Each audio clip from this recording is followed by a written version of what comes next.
Assalamualaikum warahmatullahi wabarakatuh.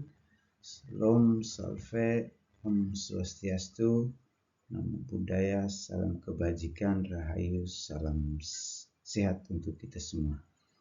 Jumpa lagi dengan saya Jeffrey Dusklau, mahasiswa program studi Magister Pendidikan Dasar Universitas Terbuka.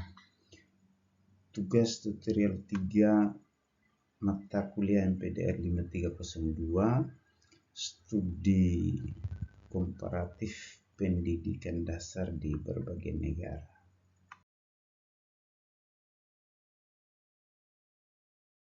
Topik mengenai analisis artikel pendidikan luar ruangan berbasis sekolah di negara-negara Nordik. Yang pertama, analisis artikel penelitian yang membahas hal-hal penting.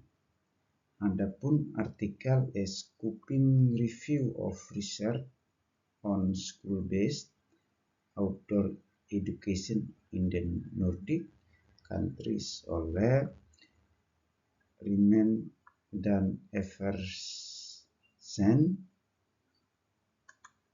tahun 2023 merupakan ulasan cakupan atau scoping review yang memberikan gambaran umum mengenai studi empiris mengenai pendidikan luar ruangan berbasis sekolah atau school-based outdoor education, disingkat OE.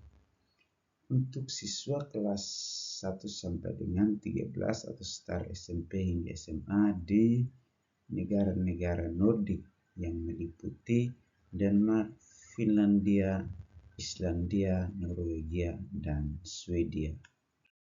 Berikut hal yang saya temukan pada artikel itu antara lain: satu, adanya tradisi Nordik di mana pada negara-negara tersebut diakui secara internasional memiliki tradisi Nordik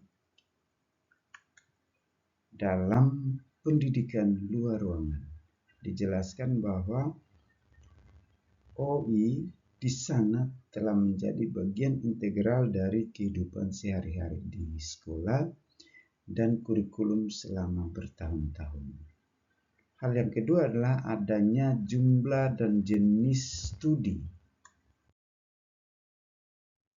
Disebutkan bahwa dari 586 temuan awal, 52 studi memenuhi kriteria di mana mayoritas studi bersifat kualitatif dan berlokasi di konteks sekolah dasar atau primary school. Temuan yang ketiga adalah adanya mata pelajaran yang berintegrasi pendidikan. OI paling umum diintegrasikan dalam berbagai mata pelajaran dan mata pelajaran sains, IPA, serta mencakup matematika dan bahasa sebagai Friluftsliv, di mana Friluftsliv merupakan filosofi hidup luar ruangan Nordik.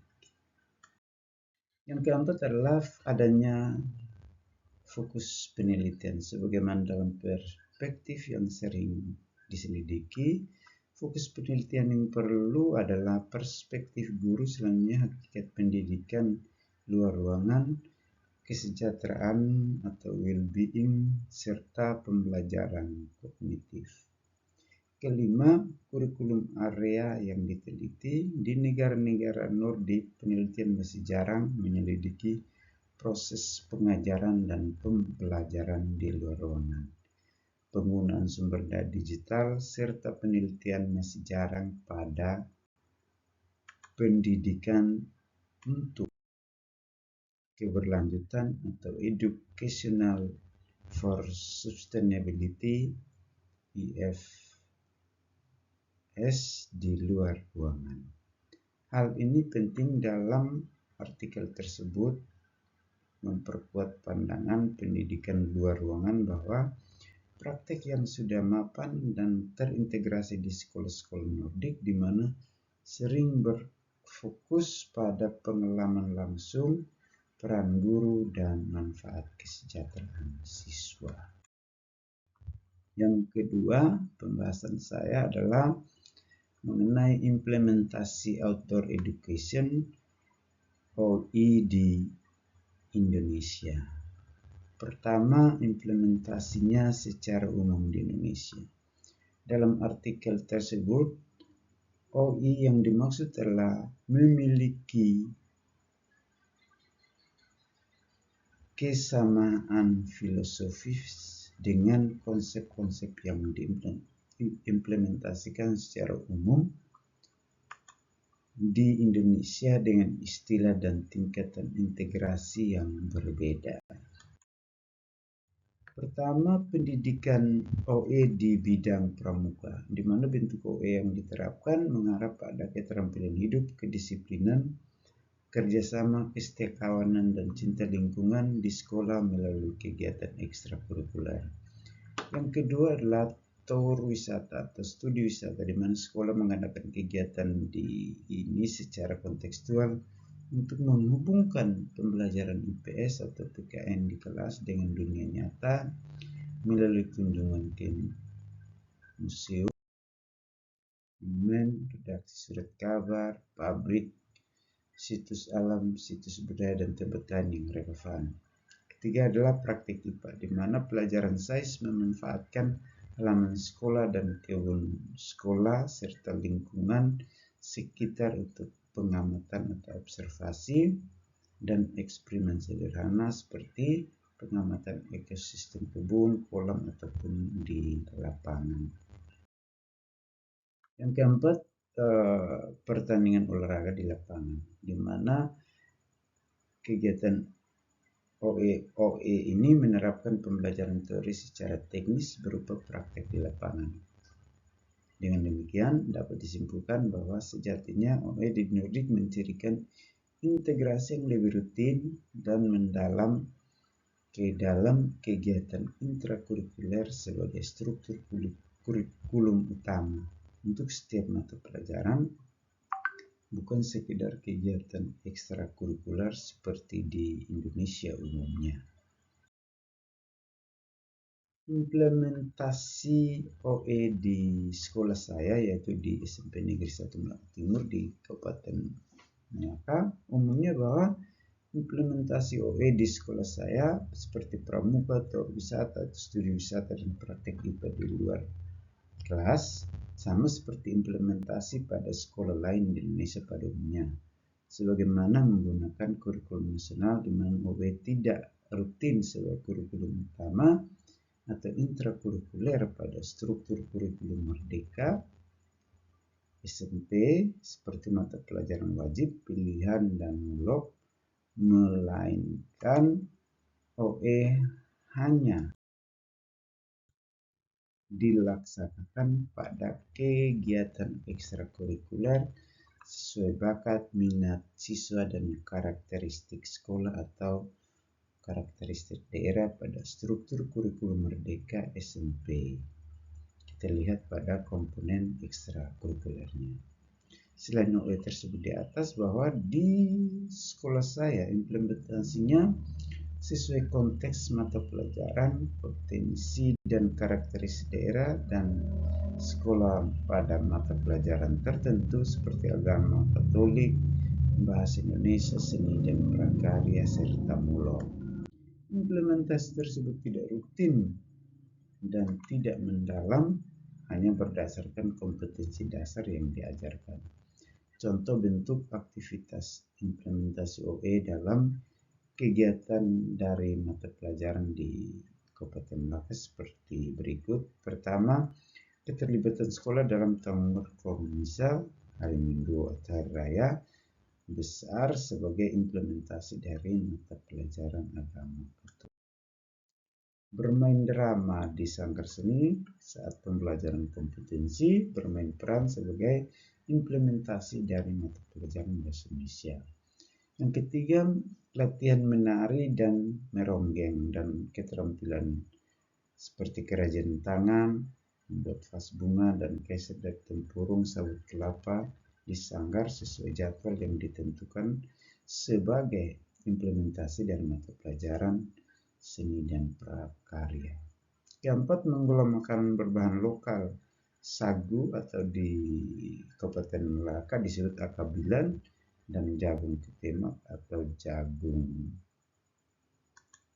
bose saat ujian praktek mata pelajaran mulok di SD dan SMP, serta membuat kerajinan tenun ikat atau menenun dalam bahasa di Kabupaten Melaka atau bahasa Tetun, yaitu Soro, sebagai pilihan konten kurikulum mulok di SMA yang menggunakan lingkungan di kelas.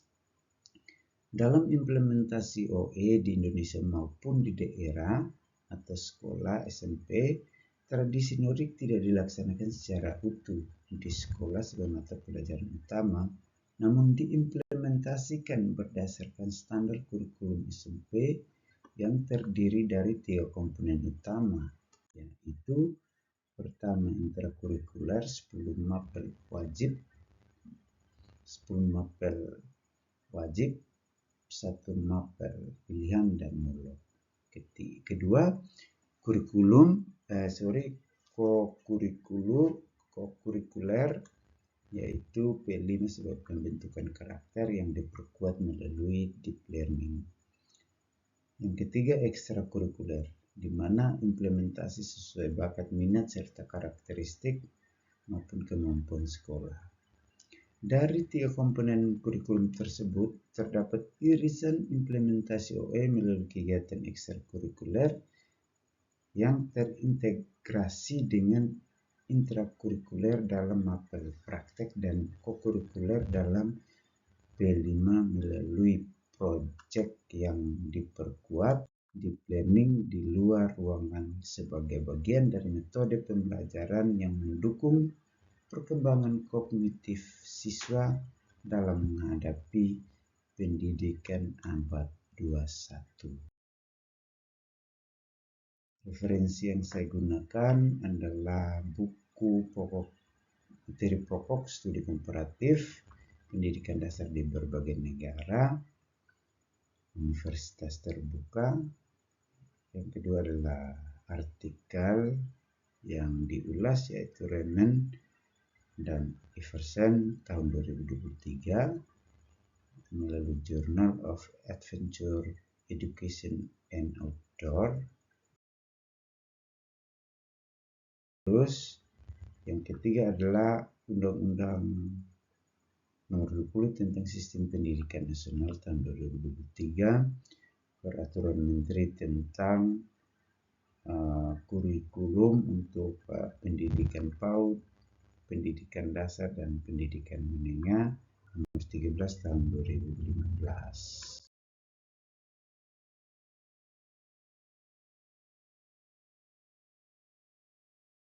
Demikian penjelasan saya tentang tugas tutorial 3 ini.